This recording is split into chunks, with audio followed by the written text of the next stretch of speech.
Aw, it's already turned into a shit show. All right, welcome, welcome to Masculine Geek number 141, the Writers Roundtable, where we discuss everything writing, literature, the Muse, and the creative spark. So welcome everyone who will be attending over the next few hours and will be listening and watching later. Yeah. I thank you, and we appreciate it. So welcome everyone. So let's go around the table here. Who do we have? Mr. Casey Howe, you want to go ahead and just give a brief description of yourself? Well, I'm Casey Howe. I write books and run my mouth a lot. There you go. That's the description. That's the descriptions I'm looking for. And Mr. Nick from Punch Riot. What's Punch Riot, by the way? Never heard of it. Punch Riot is a monthly magazine. I can't believe you almost said that with a straight face. Woo! Oh shit! Which month? Yeah, exactly. That's the next question. I'll let you know. We actually, I was finishing the current issue right before the show, and I've got to finish placing Vince's piece in there, and then it should go out tonight. It's quite. Mine's a little. I think close to 3,000 words. Is that the one that involves me patting a few waitresses on the back? Vince? Yes. Okay, good. Was just checking. I was no, you're fine. I ran up the YouTube so I can grab the title and cut and paste because I'm lazy. Who's next? Let's drop down to Mr. West. I'm David J. West. I write dark fantasy and weird westerns because the voices in my head won't quiet until someone else can hear them. I like it. Doc, you're next. All right, Doc. I live closest to the sun out of all of us here. It's because it's so bright down here. So I write nonfiction and also teach graduate courses at a private university. Nice. I like it. Mac, Kenzie, yourself. Well, I obviously live farthest from the sun based on my complexion on my computer screen. I just go by Mac. I actually recently started up a website and I'm going to start blogging on a regular basis, doing just culture commentary stuff. I'm a cosplayer and a costumer, so it's going to be mainly focused on that side of things. But that's all about me. Cool. And welcome back to Twitter. Thanks. You're welcome. TJ, go ahead. You're up. I'm pretty much the greatest writer who ever lived. I've written a Beowulf-style poem, The Song of Wolfgar, which Jack Napier did a great job of. I've written film noir. I've done fantasy. I've done post-dystopian, and I have a fantasy novel coming out next week by Terror House Press. If you love The Legend of Zelda, you will love this book. You will have to buy this book. If you don't buy this book, your life will never be complete. So, The Legend of Ferenia. So you got to pick that up, and we'll see where it goes from there. No, that's good, and I will be writing a blurb for it, so you'll see me on that as well. I'm invading TJ's writing. If he's so great, why doesn't he show his face? Right. Well, that's. I'll tell you exactly why, because I'm out on the front porch of a farmhouse and there's no light here, so you wouldn't be able to see me anyways.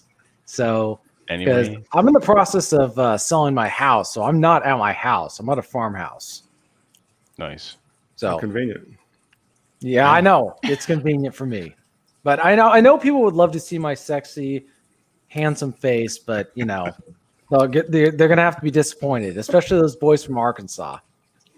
Jesus, I think my tweet scared him off. Probably, I think he had to just shut down the video. And last but not least, Mr. Who do we have here? Eating his something. Well, being fed, Jake. One moment, Jake. Thank you. So I'm the lead designer at Asher Creativity. I typically write tabletop RPG supplements, and I also wrote a fantasy novel called Eyes of the Forest and wrote a comic script for it. And I'm Yes. currently writing the second one. Yes, and I've seen parts of the comic. It's very, very well done. I like it. Looking forward to picking up a copy. So there we go. This is the motley crew we have here. And I write books too. Just go check them out. Vincent J. LaRosa. There you go. Woo! All right. So I think one of the things I want to talk about tonight is the creative spark, sort of the muse that may or may not drive you, and the concept of a muse. I know some people, for lack of a better word, poo-poo that and basically fuck the muse. But I think muses take different forms, anywhere from a song in the moment to maybe a lover or a significant other. I don't know how everyone feels about that, but I've always looked at it as such, and I've used it as motivation and somewhat discipline for my own writing. Is it necessary? No. Do you need it? No. Is it fun? Absolutely. I think that adds. I think that adds to the spice of life and of writing. But go ahead, I think that you're absolutely right, Vince, in the sense that a muse can help inspire your writing. Don't ask me to explain how that works because it's different for every man, but I'm speaking from a man's perspective as a writer. At the same time, you don't want to get involved too much with your muse. As you and I have talked about in private and all that other kind of stuff, like there's certain people, let's just from men's perspective, there's certain women that will inspire your writing, but you don't get involved with them because that's not really what draws you to them, and that's not what you're interested in them. Like they maybe just be somebody you're in a completely platonic relationship, or you just aren't in a relationship at all. Maybe it's completely implicit. Like you're just you see them. Kind of like I think of Dante from Dante, the guy who wrote the Divine Comedy. He had like a very, very temporary passing relationship with the girl who inspired him. He never had any kind of meaningful relationship with her, and yet he wrote the entire thing thinking about her. So I think that's where the muse is. It can be powerful, but just don't overlook. How can I put it? Don't put more into it or think it's going to be more than what it is. You don't marry your muse. Right. Like that's kind of the temptation. That's kind of the temptation that a lot of guys get into. Like, oh, fuck, I'm in trouble now. Right. Well, no, that's the temptation that guys get into. It's like, oh, I want there to be around forever. And it certainly simplifies life. The problem is like, just because they inspire you in the writing doesn't mean they're good at doing marital, like, taking care of the house, raising the kids, doing other kind of stuff. David's like, wait a minute. Hang on. No, I could be wrong. I'm not saying that that's permanent. It's just like, in a lot of cases, I think that guys segregated that stuff because it's not a absolute. It's just because they're good at being amused doesn't mean they're good at other stuff. Now that may be different for other writers throughout history. I'm just thinking of the writers that I know throughout history where they kind of kept those things separate, but for some guys, it may be the same. Well, it definitely wasn't that case for Picasso. He kept his muses pretty fucking close and insane. Well, he also kept his wives close because he was having kids into his 70s. Oh, yeah. I mean, yeah. What are you going to do, Absolutely. I'm in the mood. I'm an artist. Uh-huh. That's it. How about David? Look like you're ready to interject. Oh, I'm just laughing because I joke with my wife that she's my muse, but I wouldn't honestly say I've ever put her into any of my stories. Maybe I've borrowed a few thoughts or something that she says, but I call her the muse, but honestly, not really using her to write with. No. Gotcha. She's mild inspiration. Yeah.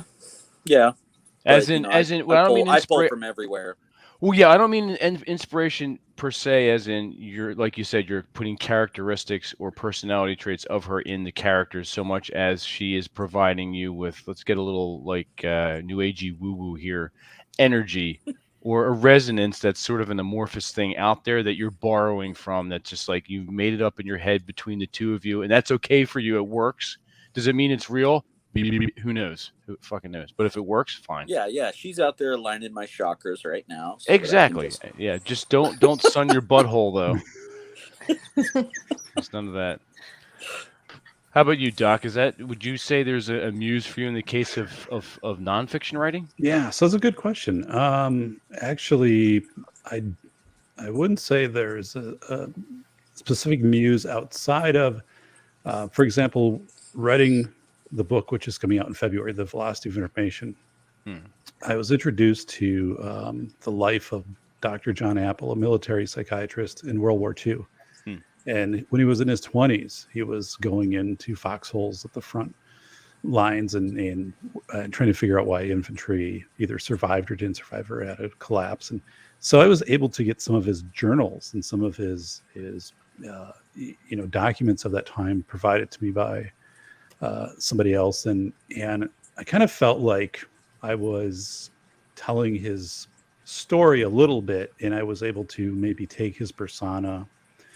I mean, this is a guy who was telling his commanders at the time, hey, you can't have people up at the front for 200 days or they're all going to be dead. And you got to be pretty bold to do that, right? As like a 25-year-old psychiatrist. So, but yeah, I don't really have a muse. I would say, I mean, quite honestly, I'm probably driven by maybe the people around me who haven't done, what I've done, and to prove that it can be done. You can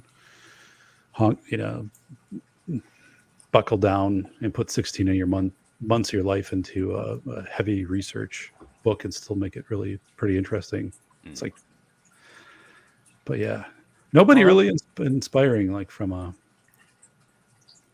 kind of like as you guys were talking about.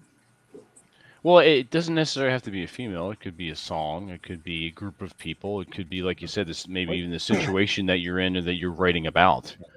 Well, what else I think about? I think about if you guys haven't watched the movie or read the book, October Sky. It was about Homer Hickam. He was a West Virginia kid, and he wanted to basically send rockets into space, and he was really encouraged by his high school math teacher. So there was no romance. It was all just purely like somebody who had faith in a person and kind of gave them inspiration and confidence. So I think that's where a lot of people get hung up with the whole muse thing. There may be a muse in people's lives where it's simply like they just say the right thing at the right time. Mm-hmm. And they say like, yes, you should totally do this. Or I personally have confidence in you.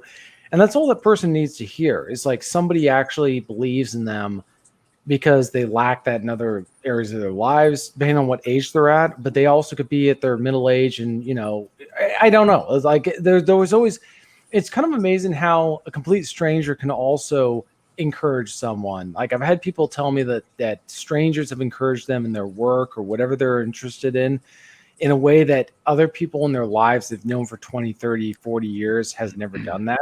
So I think that's where people get hung up on muse. They think of like somebody who's known them their whole lives or has been involved, but often enough it's somebody who is really removed.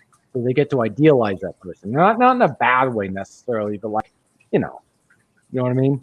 Mm-hmm. No, I know exactly what you mean. Yeah. And you're correct. Anyone else on the panel want to chime in? Yeah, go ahead. I was just going to say, for me, I've had stuff come from everywhere, and it's all over the place, and I call it the muse as a blanket term for inspiration that just comes from somewhere. That makes sense. How about you, KZ? Is that the same for you? Not really. No? I've never looked at the individual as being a muse. They really can't be. They can't encompass the entire story. But taking bits and pieces from things that have happened to you, things that people have told you, and then creating a character that combines them, that seems to fill everything out, to my mind. Because if you just focus on an individual person providing all of the, I guess, inspiration or whatever for a story you're writing, that's going to be a dull-ass story. That's true. There's nobody out there who can fill a whole book with their day. It's very few people, and I've never met one. But you pick 2 or 3 people you've met throughout your life, and people you served with, people you worked with, people you met walking through Walmart, and just had a short conversation with, who said the right thing at the right time, and that stuff sticks with you, and it will stick with other people if you do it right. All right, yeah, that makes sense too. Absolutely. How about you, Nick? Any muse for you, or you're just like, fuck it? Well, I finished that novel I was working on. I haven't edited it yet, and the only thing that ever inspires me are people that give me shit about something, and then I go out to prove them wrong. So that's probably a very negative way to look at it, but there's, I do think that I do think where those ideas come from and the creativity applied to it is a mystery. But I'm also a strict materialist, so I don't think there's a Holy Spirit or a Calliope or anything out there that's facilitating that. Doesn't mean there's not. It just means that I don't particularly hang my hat on that. So, for me, it's more a fuck you to somebody if it's anything.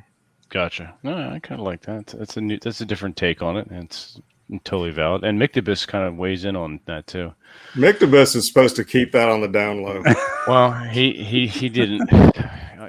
Wasn't supposed to come out next month, Punch Riot? Wow. No comment. Yeah, that's what I thought. Yep, there we go. Nick, I had no idea you were entering the porn industry. Entering. I'm just entering. I'm just sticking to lower levels of it. That's right, and as well you should. How about you, Kenzie? Let's get it from a woman's point of view. Do you think what is there a muse for a woman? This is gonna sound very womany too. I've been thinking about it. Man, this is it's supposed to be masculine. When I was younger, I wrote like a lot of poetry and things like that.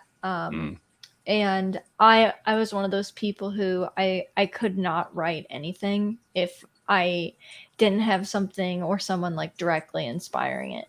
But the older I get, it seems like the easier it is to get motivated. And that could just be a maturity thing, obviously, going from like high school to like college to now, your writing's going to change, your process is going to change and things like that.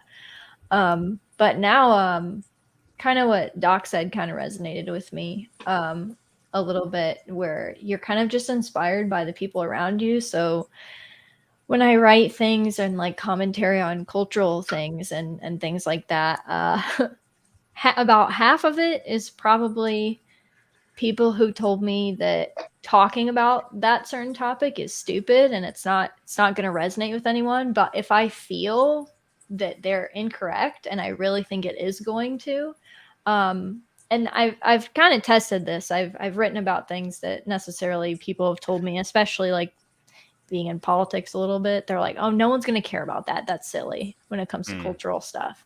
And then I'll talk about it and I'll get messages from people in the different communities I'm in saying, no, I feel the exact same way. And it's kind of validating, like getting my validation from other people that I'm on the right track. Yeah. So I don't necessarily know if that's like, kind of a woo-woo muse, but it's definitely motivation to keep going. And when I'm trying to figure out which topic or something I want to cover or write about, it helps to have feedback from other people and just kind of put my feelers out when it comes to stuff like that. Yeah, usually when someone says you shouldn't talk about that, it's probably a good indication that it's something you should talk about that. Yeah, that people are wanting to hear. Definitely. Well, I mean, that's what happens. Is like, right. Not to go too much into politics, but like, and I'm not going to go into politics, but like, usually when people say, "Oh, don't talk about this in politics; it's not popular," what that means is it's not popular among certain peoples. But then you get up and say that, and the common people actually respond well to it. Mm-hmm. And that's why you shouldn't listen to there's certain people that like within literature, and this is applicable within literature. Like when they say, oh, nobody wants to read this or nobody wants to do anything with this, that's what should be written, because they're thinking about what people are reading now. And that's what people are interested in now. But it's only because someone hasn't provided an alternative. And then you write something that's different, something that's outside the box, something that's more original. And people finally are able to say, yes, this is what I've been wanting to read for a long time, but nobody's been willing to write it. And then all the editors are like, oh yeah, we were totally into this, Yeah. And then they want to totally jump on board with it. And then they say, oh, we want original versions of something that's a copycat of what came before, because we want to mimic the success of before, but we want to do it in a way that sounds original, which doesn't work. Yeah. No one wanted a story about a guy trapped on Mars surviving on potatoes grown in human poop, but until they did. They didn't realize they needed to read that. Exactly. Yeah, and that's usually how it works. I think that's the best way. Yeah. It seems to work that way. Right? Anything involving feces, I think, is a big hit. Well, I'll give an example. This is where it automatically gets you the hospital crowd. It does. Yeah. What are you up to? Well, no, there was an example of that is where they did. What's going on? We have a visitor. Just a visitor. That's cool. She can't hear. Oh, gotcha. It's a munchkin. My screen was slower. Hello. What were you saying, TJ? Oh, I was saying, when the Star Wars Disney Plus crew did the whole Go get them. The Mandalorian, they had a successful formula. I don't think that they fully understood what they did with that, but they didn't replicate it, because if they were smart, they would have done what I did with the Iridian, my book, and they take a film noir genre and stick it in outer space in the Star Wars universe. I set it my own universe, which is similar enough to where Star Wars people can follow it, but they should have done that with that TV series. Instead, they're going with what they only know works, and they're coming up with a third season of The Mandalorian. But what they should have realized is if you take a genre like film noir, you set it on a city planet like Coruscant, and you have a Humphrey Bogart character the same way like The Mandalorian was clearly, he did a dead-on impression of Clint Eastwood in that. Rewatching it, he did a dead-on impression of Clint Eastwood's voice from The Man with No Name. So this is an example of where they just don't know how to replicate their own success. Yeah, and I feel like, kind of touching on that, I don't know if anyone else feels this way when they're reading something or maybe watching something or anything like that, but I feel like, and maybe it's the Muse thing, maybe not. To me, I can kind of tell when someone has a purpose for why they're doing something or has some kind of inspiration, and when they're kind of just going through the motions with something like that, and you can tell they're just kind of floundering around well, people will like this, right? Exactly. Or this is what they want. But maybe people don't want that. They don't, like we said, people don't know what they want really usually until they read it or they see it somewhere and they're like, whoa, this is really good. So I think the replication thing and trying to do the same thing it gets people tripped up a lot. It's cargo cultish because they don't understand what made it successful in the first place, just like they don't understand what made the first Star Wars films. Exactly. The original trilogy. They don't understand what made it successful, so they're trying to replicate it, and yet they don't understand it. So it's the same thing with The Mandalorian, where unless they understand what made it work, which I think the director did, I think Disney is run by a bunch of, I can't use the exact words because violate numerous. Yeah, it create a bunch of problems, but yeah, I think we all know why. Can I offer a contrary view of all this Muse stuff? Sure. Let us have it, Nick. Let's just do a thought experiment and say that all writers are extraordinarily egotistical to think that anybody wants to hear what they have to say. That is so true. They have to have a muse to justify doing it beyond their own ego because they know they're actually doing it for themselves. To some extent, that is true, and I would agree with you. Yeah, we are there. You have to have. There has to be some ego to get shit done. We There are has to be. our own muse, is what I'm essentially getting at. Exactly. Your ego is your own muse, and there's a strong point to be made for that as well. I mean, if you don't have an ego, then you're just going to sit on the couch and stare off into space and drool. You're going to do nothing. I mean, maybe you do that anyway as part of a ritual to get fired As up. someone in my mid-50s, that's what I do half the day. Anyway. I was going to say that's the reason why. Yeah. I've got alternating points of going, I'm the greatest. Right. I can't believe anybody likes that. You're just a man. You're just a man. Stop it, cat. This is my muse at the moment. Actually, this fucking cat. Get that? Stop it. Stop it. Anyway, if he gets ornery, I'll have to beat him. What was I gonna say? Oh, welcome, Robert Kuzlin. Just brought him in. He's a player of the D&D games, a frequent guest on Masculine Geek on our fireside chats. He's missing at the moment, even though his icon is here. Yeah, there you go. Yeah, I'm here. I was just waiting for you to finish. I didn't know how much you were going to gild the lily, so I was just. Oh no, I'm not gilding anymore. You're only getting a little bit. Okay. That's it. But you do some writing because you do some game design. Yeah, most of my writing lately has been within the gaming industry, and that's been helping to adapt German RPG into English.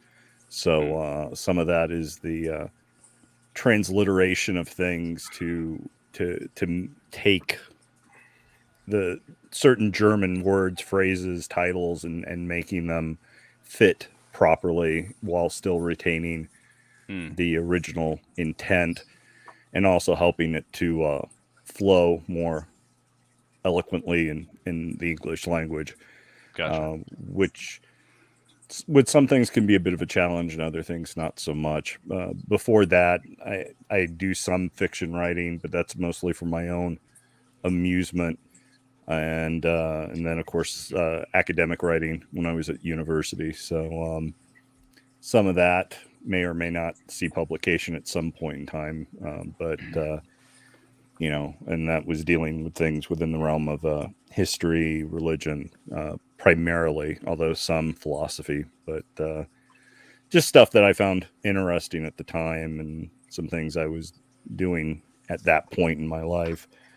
But for me, inspiration, as far as muses go, I know some people that are heavily dependent on the concept of a muse, and when their muse speaks to them and so forth. But to me, I see inspiration coming from a lot of different places. A song playing on the radio while you're driving can spark something. And it's usually, for me at least, something that was already gestating inside my head at the time. And it just, something fits with it. And it's like, okay, this thing I was toying with, I see where it can go now. You have an aha moment. Yeah. And, but I'd made a comment earlier that, deadlines are a great inspiration, not for nothing. Absolutely. Yeah. So, something's got to be done. Something's got to be written. The publisher is waiting, and that's a pretty good motivator for getting the work done. A few writers I know who write professionally, not including my present company here, writing for them is very much a job. They get up in the morning or of an evening when whatever their schedule is, they get up, they make their cup of coffee, they make their cup of tea, they have their little bite to eat. They sit down at wherever it is they write with whatever tools they use to write, whether that's a keyboard, a typewriter, or, some of those Luddites, not unlike myself, who like to write longhand. And, they basically clock in and they write. And they may write for 2 to 4 hours, nothing but crap, because nothing's working, but it's their job to be there and write, and they do it, and they get that crap out of their system, And maybe tomorrow they have a little bit more luck, or after they break for lunch they have a little bit more luck. But it's very much a job for these writers, the same as it would be with certain artists. I know, they sit down and they do the work. But I also know the other type that they go through their day, they do whatever it is, be it their day job or whatever idle distractions they use to fill their lives, and then when their muse speaks to them, they do it. And personally, I think if I'm going to be in either category, I'd rather be in the category that the writing is something you have some kind of dedication or focus on, even if the inspiration isn't necessarily there,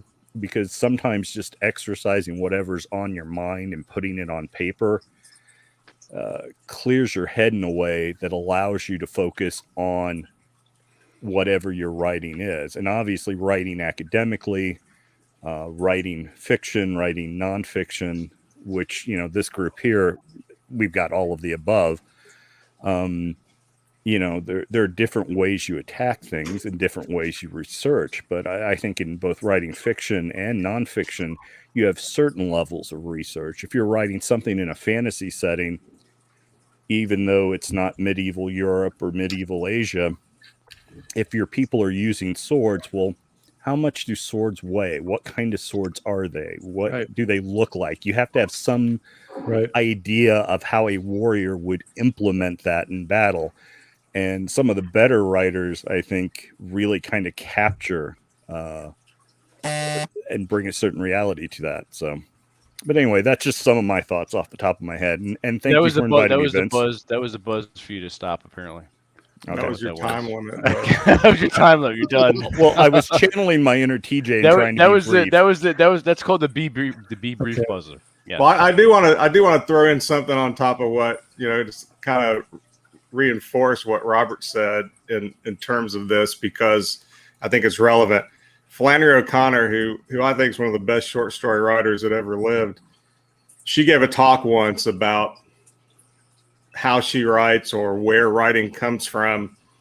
And she referenced an artist or an art critic, I'm not sure, named Jacques Maritain, who used to talk about the habit of art and the creative process. And people that do this kind of creative stuff over time develop a habit of looking at something and then based on their own personal vision, tend to take whatever that external, or maybe it could be an idea and be external, but whatever that stimulus is, take that and immediately recognize it as something that can be shaped into something much bigger or used to support something like that. And she called it the habit of art, based on that painter's terminology.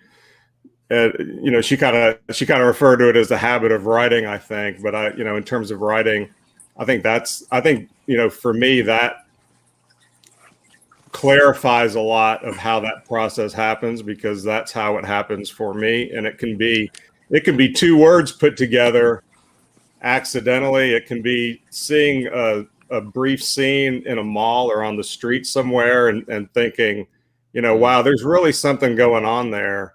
Let's figure out what it is. And when I think about where stories come from and ideas come from, a lot of the time it's really that. It starts as something small like that, and then you work with it and build it out, kind of, much like if you're a potter working with clay or something like that. It's just, you start with something very small and seemingly trivial, which could be as little as a couple of words or a sentence or a conversation. But that turns into something more, and it turns into something more because you see that and recognize that there's more to it, or that it can serve as something more. Yeah, that's a good point. That's a very good point. Before we get too into the weeds on anything else we talk about, James, you want to go ahead and read this? And thank you for that $5 super chat. Big V's 497, $5. Any advice on writing history? I'm a first-time writer here, and I'm about 200 pages into my book, and realize I need to trim some fat. I'm also not PC. First advice: do not advertise not being easy.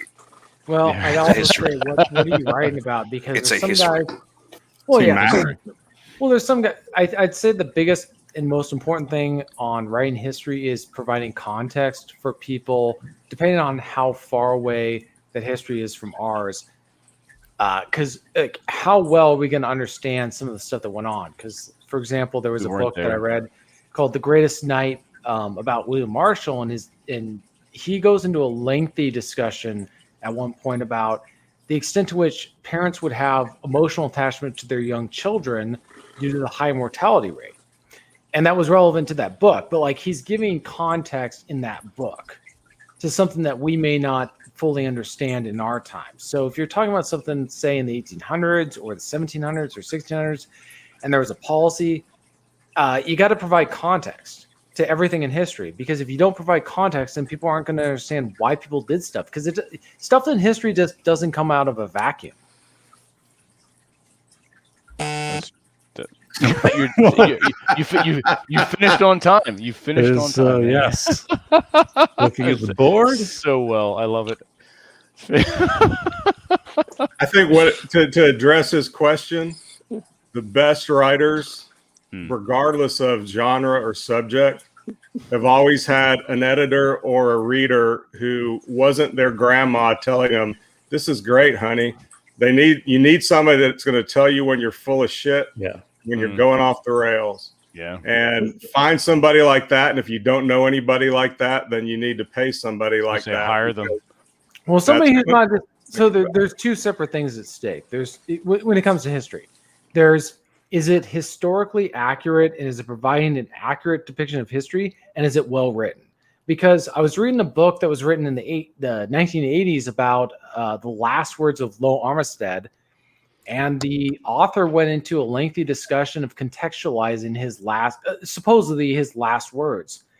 And so we can talk about writing style. It may be an engaging book. It may also be crappily, like historically not accurate and not trustworthy. So that's kind of the two issues with writing a history book, and kind of the challenge is that you can write a good history book in terms of writing, but it may be historically inaccurate, or it doesn't help the reader understand the historical period. So that's kind of the challenge, I would say, with if you're trying to be an historian, you got to write a book that's engaging, but also helps the reader understand the period. So his question is specifically about needing to trim some fat, and how do I do that? So I think is it relevant, or does it help the reader?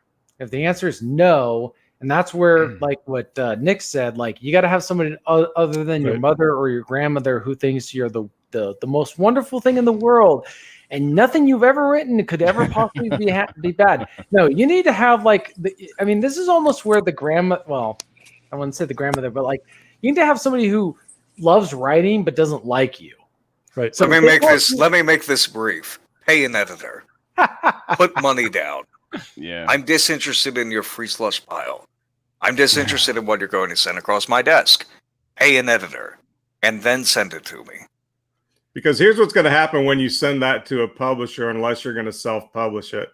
If you send it to a publisher and it's a mess, he's going to send it back to you, and then he's not going to want to read it again. And it's going to be tougher if assuming you got him to read it to begin with, it's going to be tougher to get an agent or an editor, if you're going that route, to ever read it again. So you want to, if you have to, you want to pay somebody to tell you if you even make sense or not, and where you're rambling and what is unnecessary. And over time, if you keep at it, you'll get a better sense of that, but you will also find people who will do that for you. Right. The points at which I had the most friction with some of my freelancers was the point at which I had to be both the publisher, the designer, and the editor. And somebody, instead of having a barrier between me and them to say, hey, this looks like somebody else's work, or hey, this seems unoriginal, this seems off topic, this doesn't seem like the thing that was asked for. So maybe do something else, right? If I had that barrier between me and them, then when their work did come across my desk, it would be much more satisfying, and I would be less inclined to hate them and get angry. Good If point. Well, you're it's gonna true, write and I history, Yeah. go ahead, Nick. No, sir, you go ahead. I was just going to say, if you're going to write history, number one, history is never the individual. History is the time they live in and what the individual does. And there are a lot of people involved in that. If you want to write about Joseph Stalin, I mean, you can't leave Trotsky, you can't leave Lenin, you can't leave Konakova, you can't leave any of them out. You're going to have to cover it, and you're going to have to broaden it out. If you're going to write about Nixon, you've got to write about Warhol. You've got to write. You've got to put all the other characters to fit the period and to get the feel for the time period, because people don't live in those times anymore. They don't understand them. If you don't make them understand it, then you've just wasted your time, publisher's time, reader's time, everything else, and it's not going to go anywhere. But the other thing you have to do is be brutal, because up until about 1969, this was a brutal ass fucking world. I mean, there is no way around that. Life was cheap, and politics was even cheaper. If you're going to write about what happened, write about what happened, not about what you think should have happened and wish had happened, because that's not going to do anything but tell people a bunch of lies about what actually went on and how things became how they are. To summarize our advice to the questioner at this point, we have pay an editor, do the research, stick to the genre, Pay stick an to the editor time if he period. knows what he's doing. Right. Yeah, I'm going to Stick jump to the in time period and on such. this one Go too, ahead. because I mean, history's just too easy to check. the last part where you're saying I'm also not PC. So in the book that I just completed, one of the things, so in addition to, you're right, absolutely working with editors, but working with member checks, right? Like some people you're just going to give this chapter to and say, and specifically 4 things, does it make sense? Are you able to pull out the main ideas from it? And does it hint of a conspiracy theory? That's what I was asking. And is it politically correct? Is there any part that I'm writing that if you are aligned with one political party, you'd stop reading the book when you got to this? Because I can't produce that under contract with my publisher, because they'll get to it and say, you've just shut off, half of your audience in chapter 5. So that's where, by having those kind of out front and having people, and right, I mean, I had people read chapters who necessarily weren't fans of mine, right? But I knew that they would give an objective read, and I was able to. I had it pretty close, but there were some areas where they said, you want to change this because there's definitely a bias that is coming through. So yeah, that can be invaluable. But as you said, political correctness is weird because, right, everyone tries to laminate it to now, and it's laminated to context and time. So especially if you're writing history and what's politically correct in history, if you're trying to adjust that so it's politically correct today, it can be a huge mess. So yeah, that's.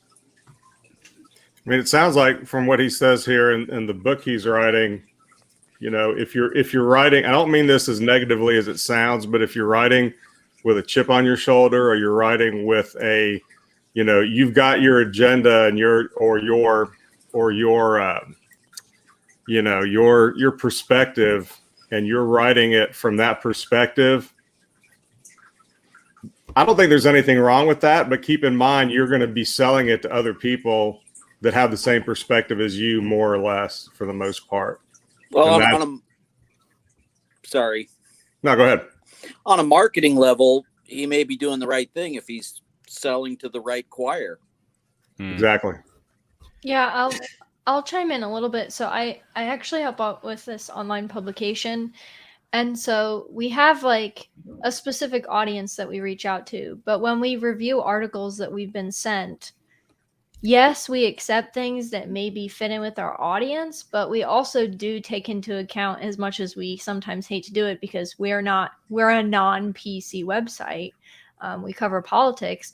We try to take into account, okay, yes, this might not be PC, quote unquote, but it's still written in a way that maybe if somebody stumbled across it somehow, they wouldn't immediately read the first couple lines and click off. Especially if you're writing, you're writing so someone will read it, hopefully. Especially if you're writing a book or an article that you want to get out there. So I think there's a way to do things maybe in a non-PC way, but I think the best advice that everybody gave is just have somebody read it that you know might not necessarily agree with you or maybe is neutral.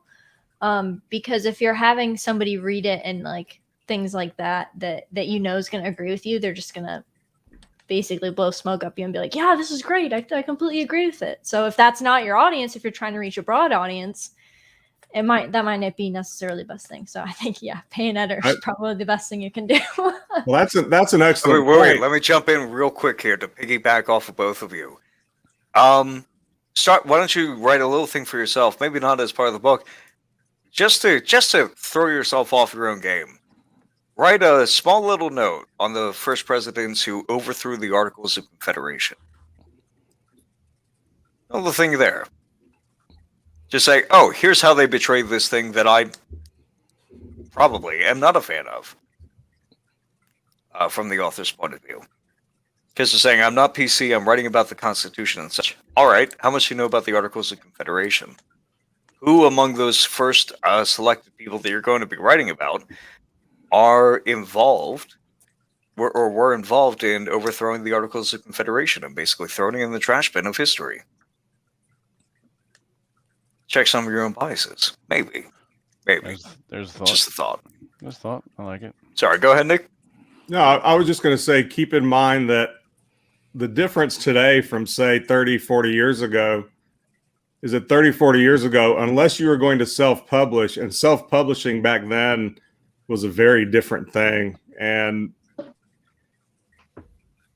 you were basically beholden to the literary establishment and the publishing establishment based primarily in the Northeast, who pretty much controlled all book publishing, at least in the United States, if you weren't going through an academic press. But there's other problems with that as well. Now you can self-publish and market directly to your segment, your vertical, however you want to talk about it, your audience online, and being non-PC or having a definite, clearly stated perspective is not as big of a deal in terms of that as it once was. You're going to have to do more of the work yourself if you go that route as a self-published guy on the internet, which is why, hiring an editor and doing all those things is probably going to be even more important for you. But there's still, like everybody said, there's still no shade in doing that, and just keeping your perspective and not going for a mass audience, just going for the people that are going to want to read your book because they share or are curious about a perspective similar to yours. That's a good point. Also a good point to the publishing houses versus self-publishing. Now, I think Amazon owns 80% of the publishing subject, as it were. That's where everything is going through, whether that's someone else acting as a third party for you and publishing in your stead, like a small vanity press using the Create Space as its go-between, or you doing it yourself. I mean, Doc, you went with the traditional publishing house, correct?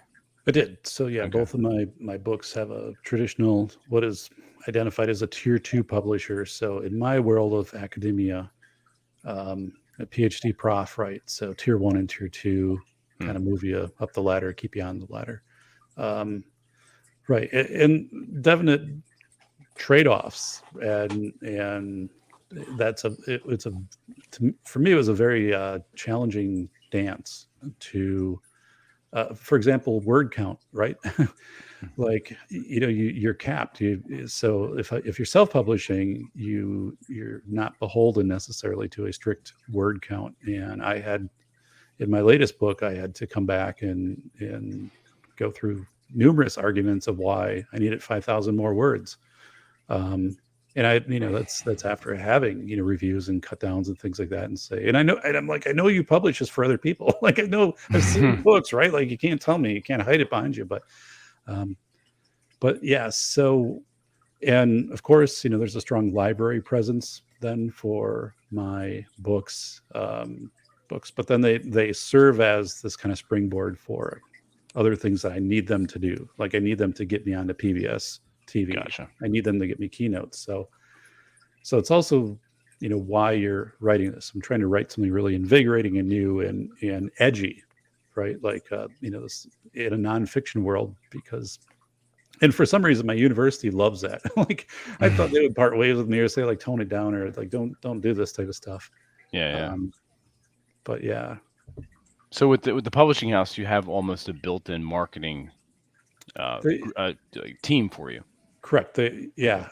But so then, right, there are, events that you have to participate in, and they control the scheme they're going to go with for the cover, right? So, that's all there. And it's changed. When I did the first book, School of Airs, when I interviewed people, it was pretty nonchalant, right? And you document and cite all of that. Now, I mean, there are these intense legal releases. So the publisher, had me go back and, so I'm having to meet with people and share their chapter again and say, I need you to sign off on this, because if it gets published and, somebody reads a quote that you put in here and it ends up, you lose your job, you can't come back and sue me or the publisher. So it's almost the taxing part of it. I mean, it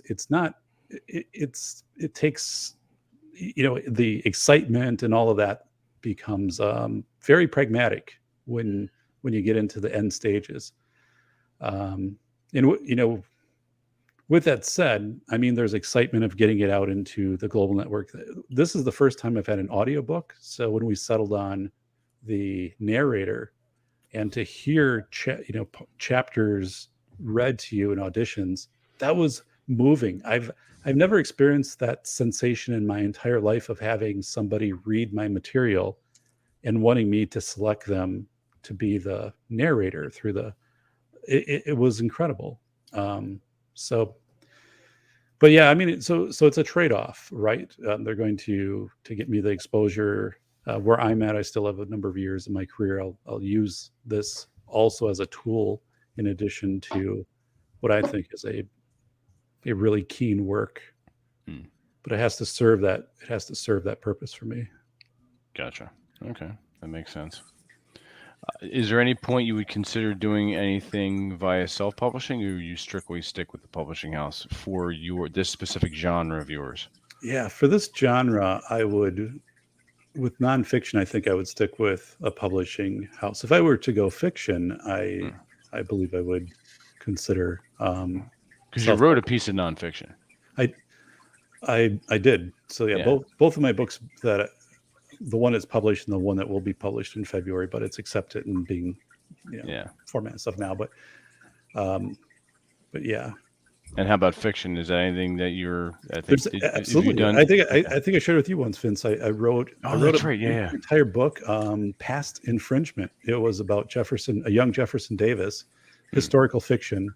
In the town where I live, Jefferson Davis was stationed here when he was 20 years old at Fort Winnebago. So I created this amazing story about what if the Confederacy, had this gold that they kept at the fort because they thought they could come back to it at some point. And it was amazing. And I met with reenactors, right? I was driving around the country, meeting with reenactors and pitching my story to them. And they're like, it's pretty cool. Kind of like a Nicolas Cage, National Treasure type thing. Yeah. That is cool. So yeah, like that. And it was, I haven't mostly finished. It's just that was probably 12 years ago. But my question is, like, how do you write something about Jefferson Davis right today? I mean, I don't know how I could. I'm asking a question with that because actually I've thought about revisiting that. I'm like, how do I do that without somebody immediately saying, hey, like, you shouldn't be doing this. You should be more informed than writing. Well, that's the joy with, number one, not giving a shit in general, but number two, part of the scatological entendre, fiction is whatever you want it to be. Really, I mean, it's if someone wants to interpret it a certain way, go right ahead, leave a review. That's not going to stop you And they from will. actually exactly, and they will. But that's, as far as I'm concerned, that's not necessarily a bad thing. I mean, I think you would, if you wrote that book or published that book, except for one reason. I think people protesting it, if you want to look at it like that, is the best Marketing. and cheapest publishing. I mean, marketing and press you could get. The problem is with the job you're in, that just totally. You definitely need a pen. You definitely need a pen name. Yeah, I mean, it definitely have to be. Do you want to pay the price? No, yeah, It would have to be the cousin of somebody's pen name, but yeah. But yeah, so that could hurt you because of where your career is centered. But as far as just the logistics of it in general, I think having it protested and people wanting to cancel it would be a great thing, because even if it didn't, even if Amazon refused to publish it, you'd have people writing to you on your email wanting to get a copy. Yeah, there's an audience for everything somewhere. Yeah. I'm pretty sure I know that audience online. Well, I was just sitting here thinking the whole reason I bought Salman Rushdie's Satanic Verses back in the day when it was originally published was because, they declared a fatwa on him and wanted him dead, and wanted the book burnt, and I'm like, well, then obviously this is a book I need to own a copy of if this is such a dangerous and vile book. So I immediately went on and bought a copy of it. And, but then again, I'm that kind of person. And of course, for those of you who have seen my broadcasting office on past shows, obviously I'm somewhat of an archivist, librarian, something along those lines. So yeah, it's one of the books I have. So, and that's exactly why. And I would absolutely buy a book like that. This is one of the places where I part with most people who write nowadays. If you're writing for an audience, you're doing it wrong, because your audience that you're writing for today isn't going to be there next week. Everything changes too fast now. If you're writing for today's rules, well, tomorrow they're not going to be the same rules. They're going to be something completely different. Yeah. Write the story and tell it the way that you want to, within reason. I mean, there are two different aspects to writing. You write the story, you write the book. Story comes first, and then you turn it into a book. Now, the book has to be able to sell, has to appeal to more people than just yourself. But if you're writing for a specific audience in a specific manner, 2 years from now, you're not going to sell a copy of it because everybody's going to hate it or have no clue what you're talking about. Things change too fast. Yeah. I mean, look at, I can't resist a chance to take a shot at Moby Dick, because nobody liked Moby Dick when it was published. And then decades later, it became everybody's favorite book for a few reasons that I think. But it's really not a great book at all, in my opinion. But everybody, it sells like hotcakes now. Melville didn't make much money off of it, if any.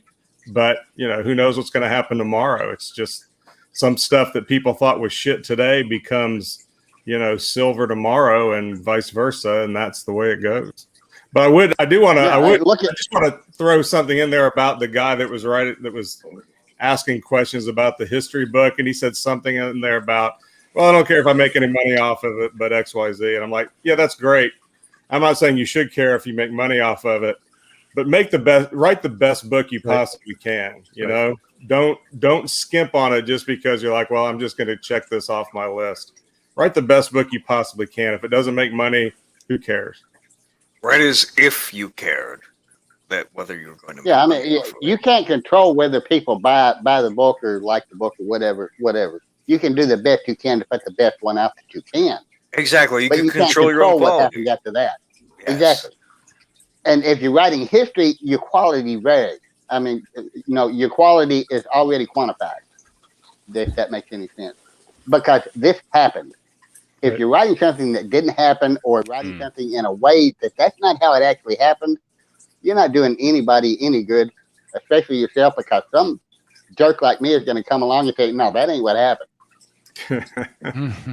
And if you're going to put that much effort into something like a book about history, even if it's brief, this is your life, man. You only have so much time, you know. So if you really want to do it, be proud of it when you're done. And if you're proud of it when you're done, you might be disappointed you didn't make any money off of it if you don't, but it'll be okay. You know, if you Nothing worth less than half a check on your bucket list. Yeah. When I wrote Broken, I wrote that for a friend of mine.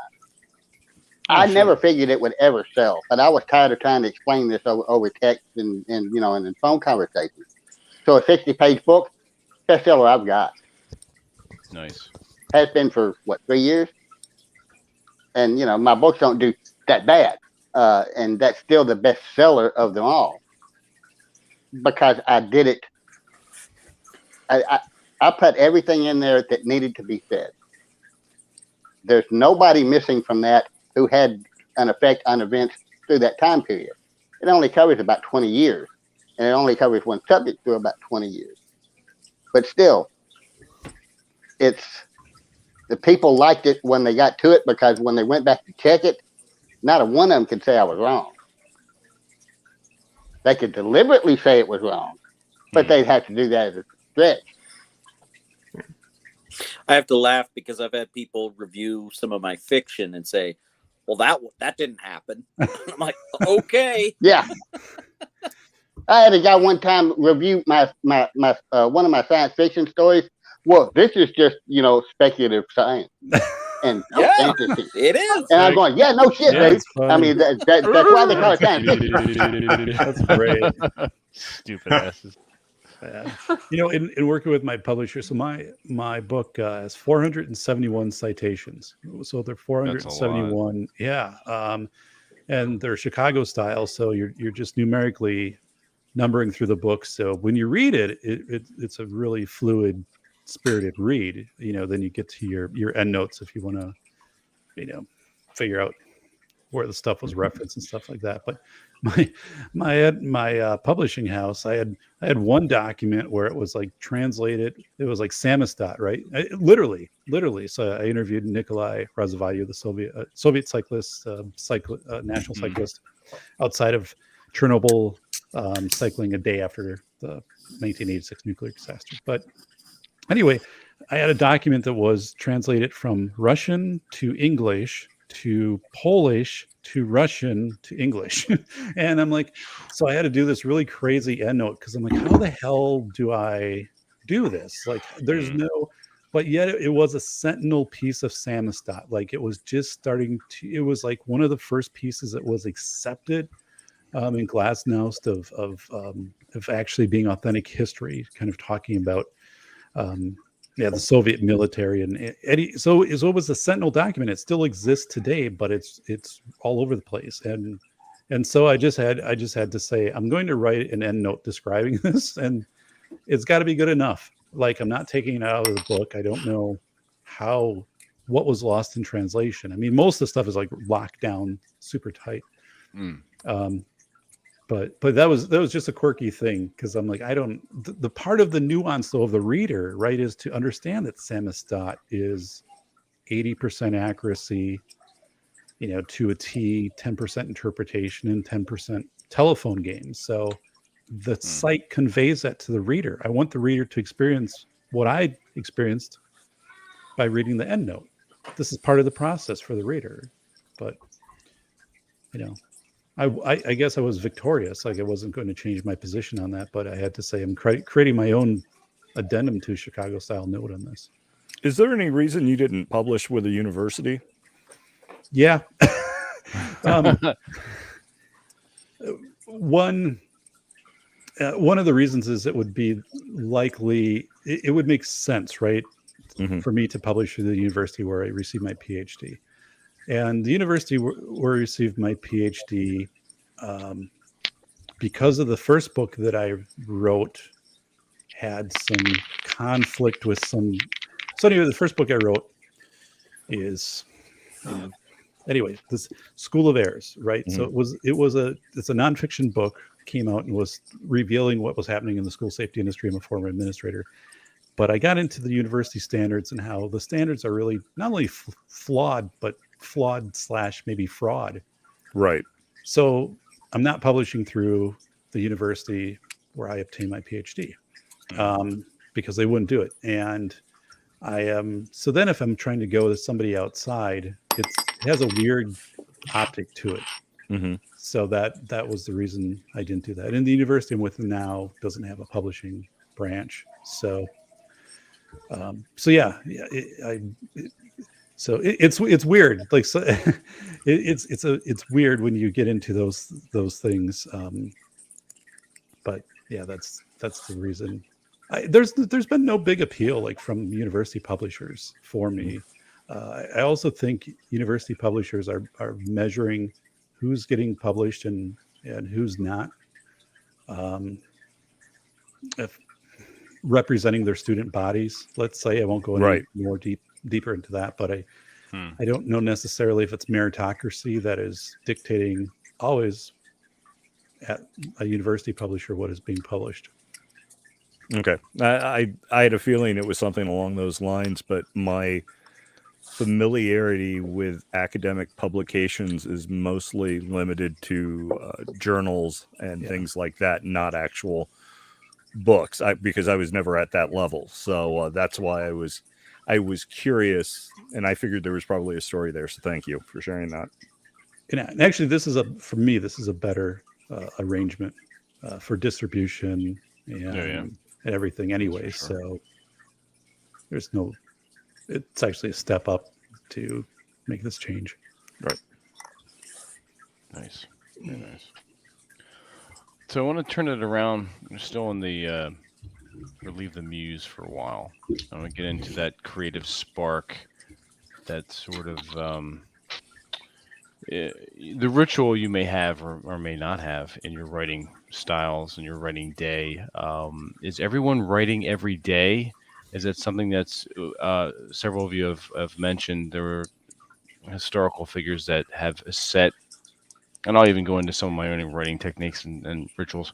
A set writing time, like, okay, I'm going to get up at this time. I'm going to have this breakfast, because I've read a lot of authors' journals where they say, I eat this every day, I do this every day, and I sit down, and whether it's productive or not, I'm going to write for 3 or 4 hours, and I'm going to go have a drink and take a nap. Can that be said for you all on the panel? Is that something similar, or do you have something completely different and it just is completely off the board? Anything in the morning is editing for me. I'll grab coffee, right, and get up and edit. Anything that's creative for me is night or late night. And if it was very common, I'll grab my voice recorder, right? It could do it with a phone too, but just the digital voice recorder, and I'll go out and I'll take a walk at night. So when you talk to yourself, people aren't like, why is he talking to himself, right? and I'll just talk through a chapter that I've been thinking about, and I'll talk about it as if I'm talking to someone, and then I'll get these ideas out while I'm moving and reflecting, and then come back and sit down maybe at midnight or 1 a.m. and just play it back and start feverishly taking some of the creative notes or bringing it into narrative. So for me, it is my creative side is late at night. That's when the best stuff comes out, but I could never edit like late at night. Like, it'd be a disaster. Gotcha. So, okay. I write words in the morning, and I've, like, for the last 4 months, I write words in the morning. I write music at night. What? And okay, cool. And then after, and as you know, I take my, every few weeks I run off for a week or two to Florida or something and just chill for a while, and I don't really do much. But while I'm there, I've got notes and stuff that occurs to me while I'm swimming or whatever else that I'm writing down every day. Notes and shit. I like it. That should be your journal name. Is notes and shit. Notes and shit. Maybe Notes I'll and just shit. publish the journal. You should just publish a journal and call it notes and shit. It would be banned for being too pornographic, I think. Speaking of journals, did you get yours back, Vince? Yeah, that's pretty funny. All right, let's tell the story. So, we all were at we had the Mexico Geek Village by the Sea meetup, and that was this past week. And James, I forget what day it was. You can This would have been Thursday, I believe. All right, Thursday. Yeah, that's right. No, Thursday no, night. it was Wednesday because it was the night that we went out for the. That we did. We realized it while we were on the show, and you got it back Thursday. That's right. That's right. That's right. Exactly. Yes. So we were at the Anchorage Tavern in Summers Point, very old tavern, very an historic building, and it was a little chilly in the evening. And I put on my leather jacket, and in the inner coat pocket of the leather jacket, I had one of my journals. I carry a journal with me almost everywhere I go. I write something almost every day.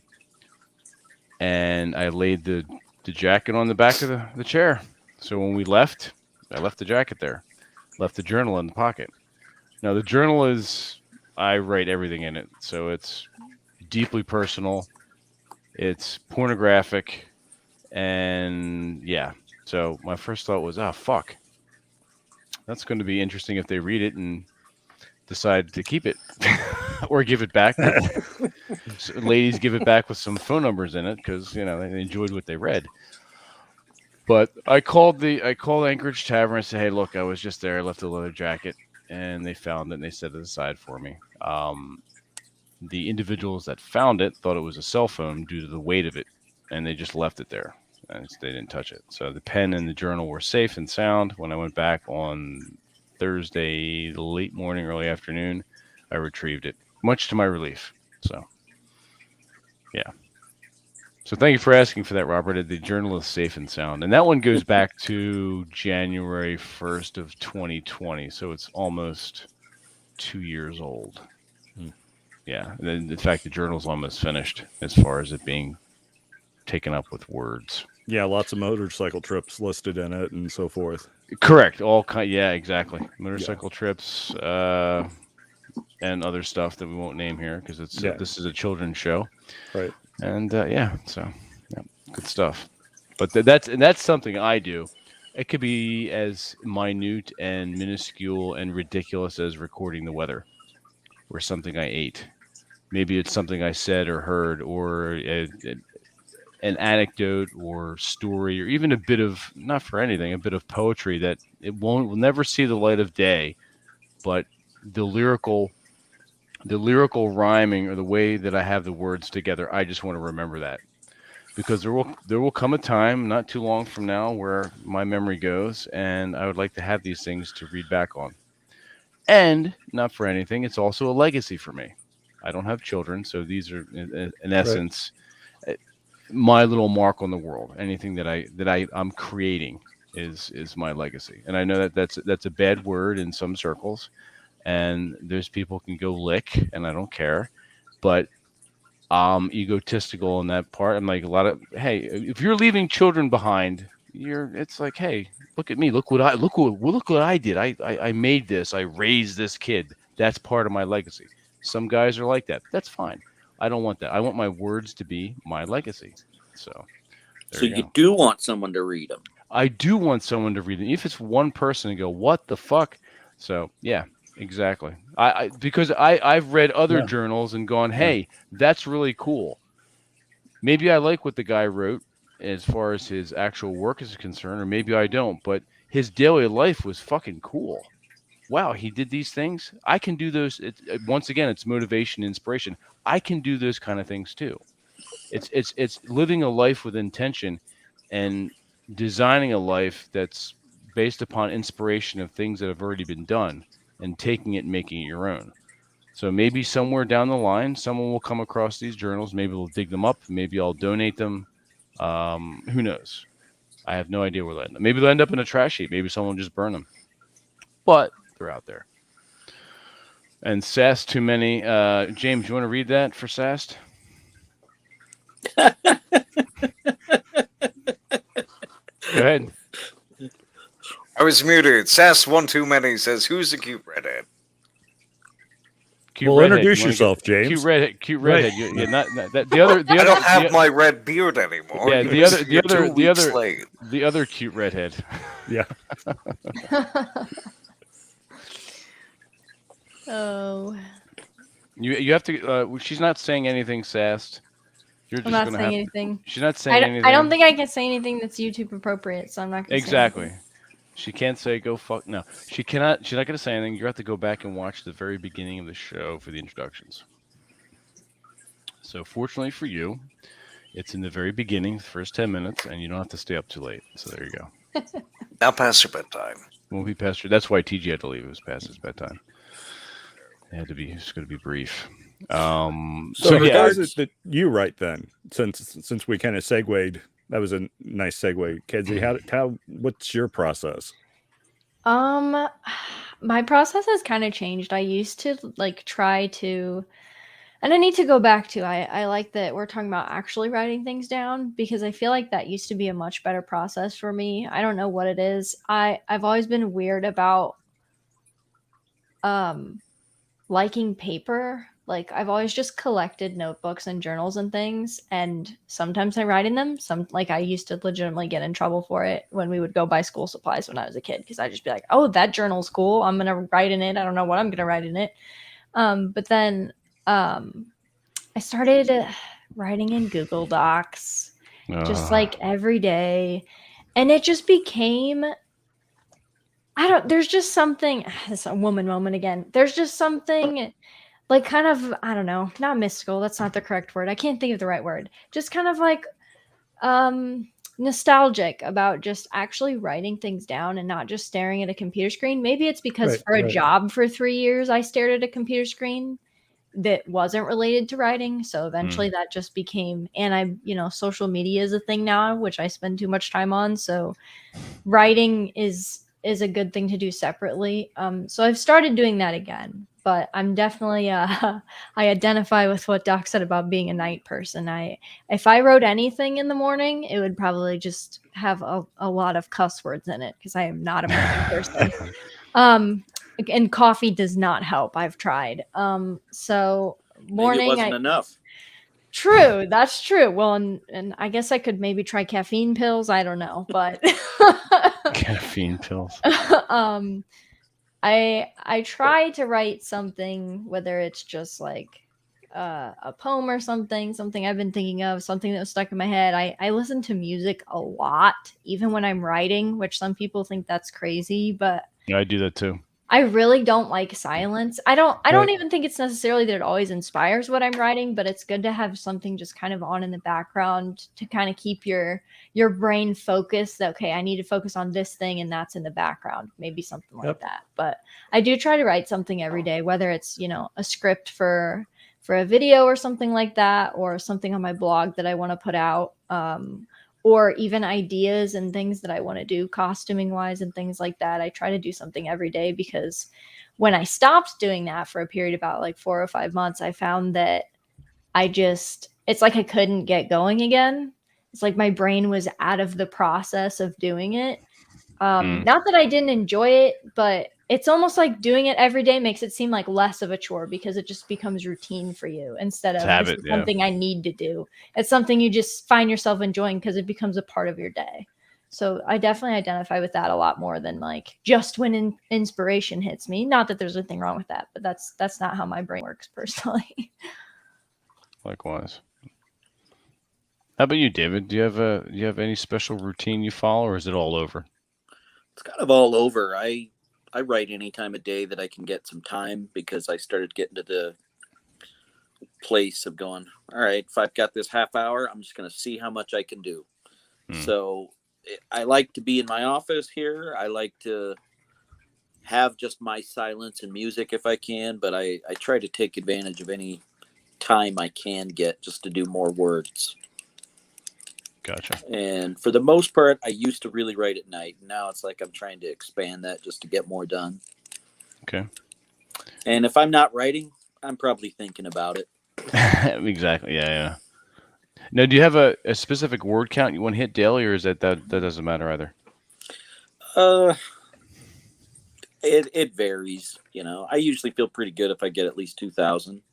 Okay, But that's not bad at all. Yeah, 5,000 makes me feel like, yeah. Right. No, that's really good. Okay, nice. Casey, how about yourself? Do you follow any sort of ritual or word count per day or anything like that? Word count per day, maybe. I try and write at least 3,000 a day, whether it's gibberish or not, because it is a habit. And if it's not a habit, you find yourself stopping for too long. Or I do anyway. So I try and do roughly 3,000 words a day, whether it's, absolute gibberish, just keeping notes for the day or whatever. But I try and do about 3,000 words a day. And 3,000 is arbitrary. It's just a number to pick from to try and keep me in the groove of trying to write every day. Gotcha. But that's 7 days a week. So it adds up sometimes, and sometimes it just detracts from whatever else you're doing, but you're still in the habit of doing it. Okay. Now you're going right to digital. You're not doing any longhand or typewriter or anything archaic like that, right? I do longhand when let's say I'm at work and something occurs to me. I'll write it down longhand in my notebook. But generally, yeah, it's all digital. It's either on the phone or on a laptop. Oh, okay. All right, cool. And is that the same for you, Doc? Your ritual is just in the morning, and then you do a few hours. Yeah. Okay. And also, I outline extensively. So before I write a chapter, I'll write a 3-page outline, and then what do I intend to accomplish? What resources am I going to use? How does this fit in with everything else? And so in my word range, so everything kind of makes sense when it gets done, because like my works, it's pretty they're eclectic as you go through. Like the first book, I'm talking about Hobbes Leviathan in one chapter and the 9/11 rescue in another chapter. So it's like, how do those things kind of even make sense? So, yeah, I'm a big outliner, and before I even started anything, I probably spent a few months just updating and doing more and more outlines, and then eventually I'm pulling what would be chapters from that, and so there's a big startup phase for me. It's like getting a Model T, priming everything and whatever, and checking them before you even kind of get in. I'm not really a spontaneous. I personally have to be very structured. It's just how I operate. Okay. Nice. James, I know you were away for a moment. Are you still there? Bueller. All right, so let's hop over to Nick. How about yourself, Nick? What's your writing ritual? I know you go away on the trips every now and then, and I can relate to that because I do that myself. Is that strict disciplined writing time for you, or is that interspersed with tomfoolery and whatnot? You're muted. I can't hear anything you're saying. Oh no! Jesus, you want it that way though, don't you? Yeah, I probably do. Yeah. No, like I was saying earlier, I write words in the morning, I write music at night, and I record music at night, and I do that pretty consistently every day until I need a break, and then I run off to the beach or something for a week or two. Okay, so word count, really, you're not too concerned about word count.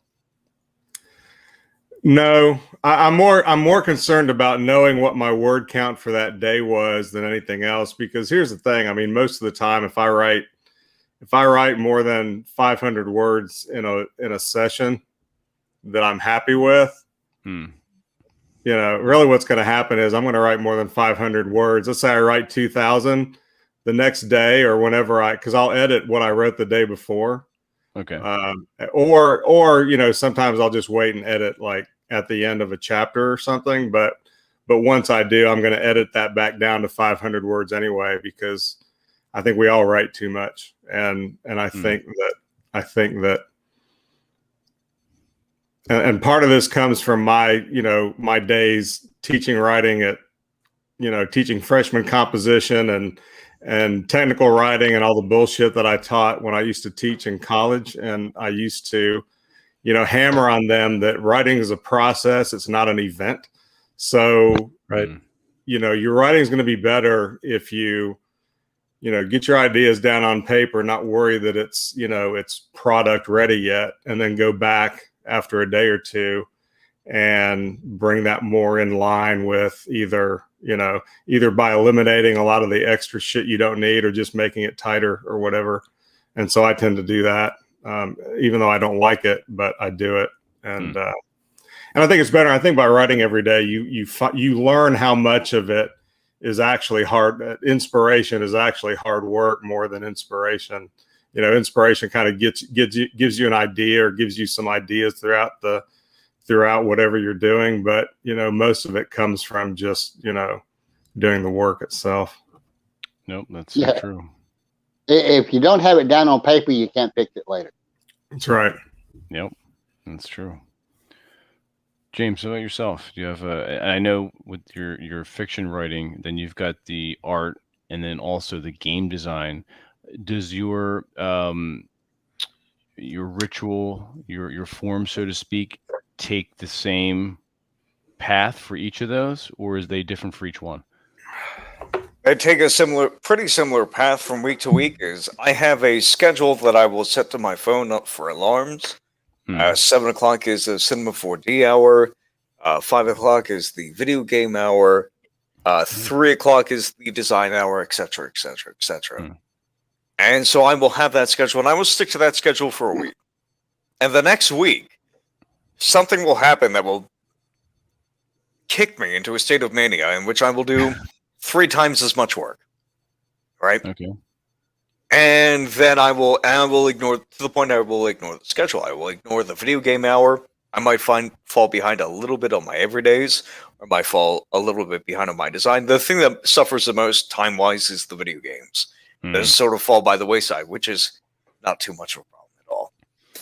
And then the next week, I will say, well, I did so much work last week, and I did so good ignoring the schedule, let me do that again. And it will fail. And so I will repeat the cycle where I will say, well, I spent a week ignoring the schedule. I didn't get anything done. So next week I go back to the schedule and I get sort of a normal amount of work done. Okay. And I will follow that I will continue going through that 3-week cycle. That's pretty much it. There are times where certain events will kickstart a sense of mania. Like today, I was on a date for 11 hours. We were off in the woods and off fishing. I now know what the Eyes of the Forest issue 2 script is. Nice. It just happens. Gotcha. Right? Nice. So that's fairly pornographic. Nice. I like it. Okay. Cool. Very good. And so that's with writing for me. It's a lot more because I do the everydays every single day. I'm up to 2,200 on the everydays. Renders that I've uploaded every single day. Artwork, I can put it in front of somebody and they can make a snap judgment and a snap like or something of that variety. Some kind of social media mark of approval based off a very quick glance. And I don't have that luxury with writing. So with writing, I tend to put a lot more time into it. I do what Kenzie does, actually, is because I was taught the only good thing school ever gave me was do your first draft on paper, because I feel like I have the opportunity to scribble around, and I don't get the blank page syndrome. I have a paper tablet called the Remarkable, and I will use that. That gives me the same sensation of just being able to scribble ideas down, and it's fantastic. And so those are my methods that I will engage in, but the fact that I do not get the instant gratification that I can from now having done 2,200 digital art pieces that I've rendered each day for the past 7 years now, I guess. Oh, wow. Means I have to put more effort into the writing, and the same goes with the design. They all get the same process.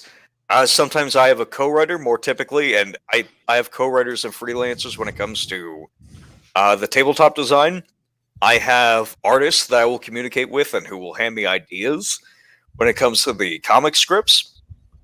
And then obviously the books is primarily solo. Okay. But those are the only modifiers. By and large, it's sticking to the schedule, ignoring the schedule in favor of doing a lot more work, and then realizing that that was a temporary thing, and I should have stuck to the schedule the next week. Instead of making a favor. There was a bit of this when you were out in the village by the sea, and you stuck your schedule fairly firm in some instances where the alarm was going off and you had your pad and you were scribbling away. Yeah, we would be in the middle of discussions, and I would just write something down. Exactly, yeah. Because it would hit me in the moment. Mm-hmm. Yep. Some of the best inspiration comes from those kind of discussions. Yeah, and it wouldn't be like we would be talking about mediation, for instance. Exactly. And that yes. job opportunity here in Dallas, and then I would scribble something down about, elves killing Soviet hobgoblins. It would be completely unrelated, but it would just hit me. Yes, that's cool. I like it. Robert, how about yourself? I know you're doing the game design and whatnot. Do you follow a schedule for game design, or is that it's whenever?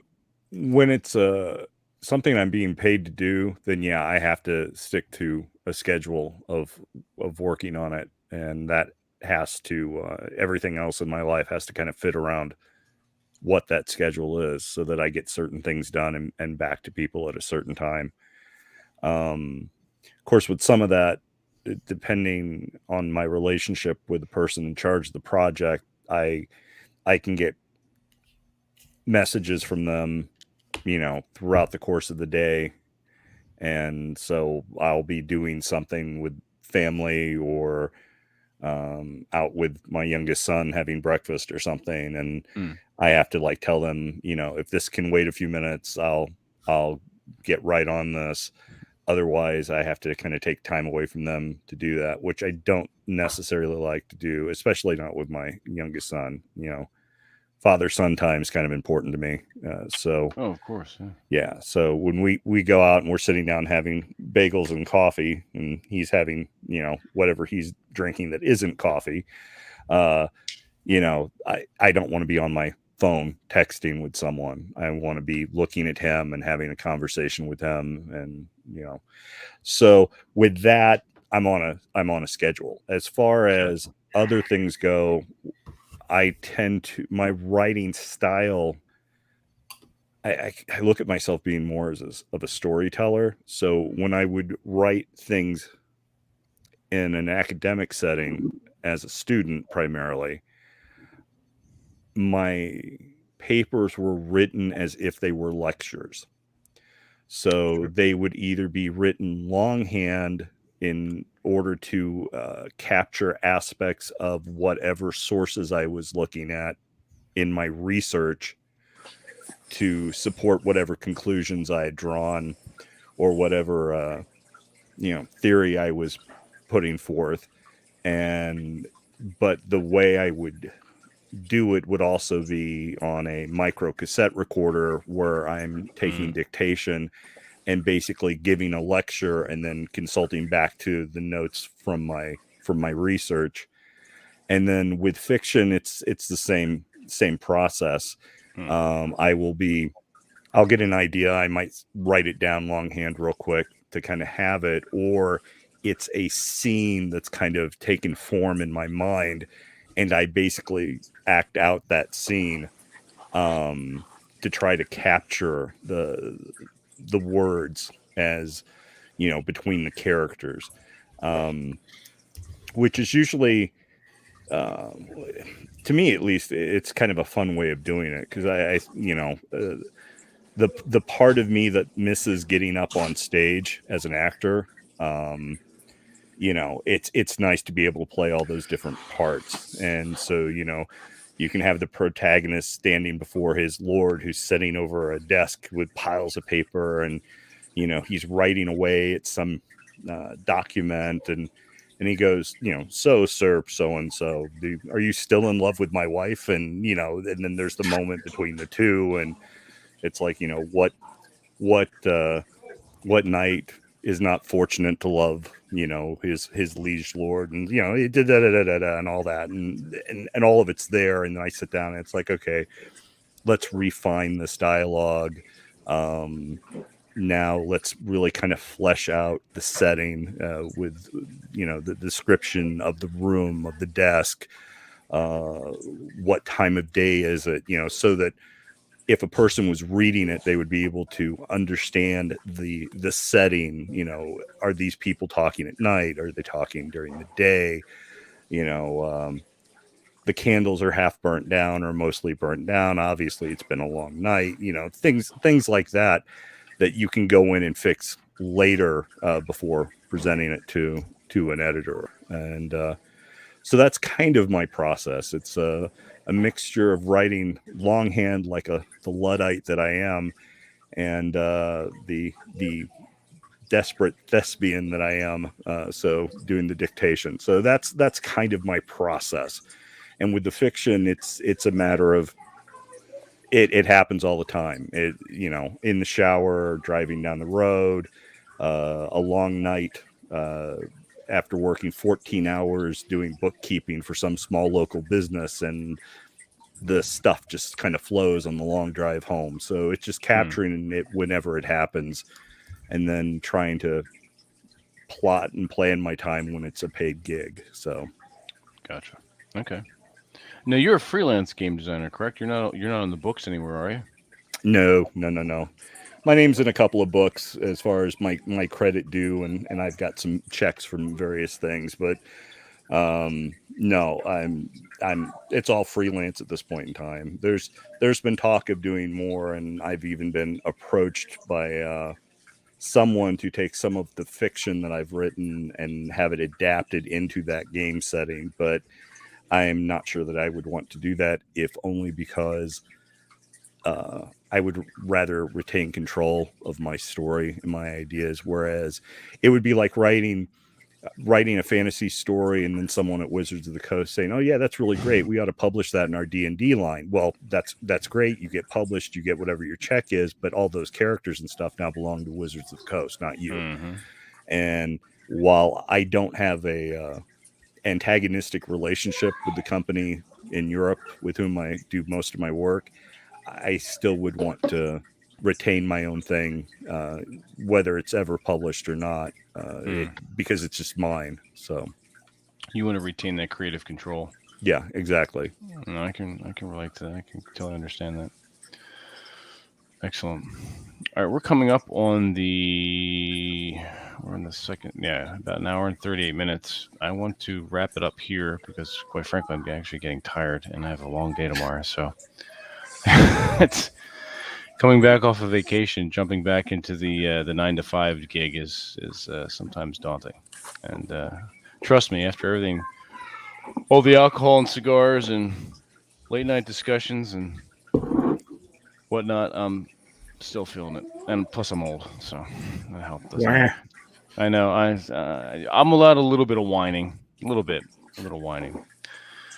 So with that, let's go around the table and do some housekeeping. Nick, I know it's in your little title there, but where can everyone find you, and when is Punch Riot going to be released? You're not getting out. You're just not getting out that easy. Well, you can find my a selected few samples of my verse and short stories at nickaugust.xyz. Of course, you can find Punch Riot at punchriot.com. And as soon as you let me off this damn show, I'll finish getting the latest issue together. And I plan to drop it tonight as soon as I get it all put together. All right, cool. I know mine was one of the last ones to get in there. I had to send you the link, so I take blame for that too. Well, no, I had the link. It just expired because it took me so long to get back to it. Oh shit, you dirty bastard! It'll be good to read it tomorrow. I'm looking forward to it. Kenzie, how about yourself? Well, I probably the best place to point people is just my website, which is kenziepuff.com. It's KENZIEPUFF.com. That's got all my social media and my blog and stuff just all in one place. I figure that's the easiest place to send people. All right, cool. Robert, yourself? Well, Robert Kuzland on Twitter, on Instagram. and also on YouTube, and then of course occasionally guesting with the Masculine Geek. So you can find me in all those places. Cool. James, you're muted. Yep, there we are.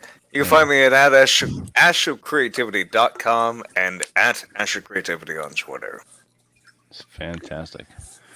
Doc, you're up. Yeah, safetyphd.com. Everything flows through there. And GoDaddy finally chased away the pharma ads. That's funny. Yeah, my website was hacked right before I'm starting to follow Cialis university. ads. Yeah, Cialis ads, the boner pills, the whole thing was, and I'm like, oh god, this is bad timing. But yeah, they finally they got everything out of there. So either you're really happy or you're like, boy, I thought That's funny. A web host called GoDaddy serving out ads for Cialis. Yeah, somebody brought it to my attention. Jesus. Mr. West, where can everyone find you? I'm probably most active on Twitter at David_J West. A little bit of, other places, but that's my favorite. Okay. And last but not least, Mr. Casey Howell. You can find me on Twitter, or you can find my books on Amazon. Other than that, if you don't have my phone number, oh well. You're shit out of luck. And real fast, one more thing. Genres. James, what genre do you write in? Pulp fantasy, primarily. Okay. David, what's your genre? You're fucking everywhere. He piqued my interest because I like to call it pulp fantasy, weird westerns. Okay. Weird westerns, yeah. Okay. That's good. And Casey, yourself? Sci-fi, history, or thrillers under this name, under a pen name with a publisher, mostly math or economics. Okay. Cool. I like it. All right, everyone. Thank you for watching. I would like to thank everyone on the panel for joining us for this almost 2-hour talk and discussion. I had a good time, and it's always a pleasure to see everyone and to hang out for a little bit. Thanks. And everyone, absolutely, and everyone watching later, I appreciate you as well. So until then, keep the wine flowing, keep that lead flying down range, and do not ever take any wood nickels. Nick, take us out. Yeah. Say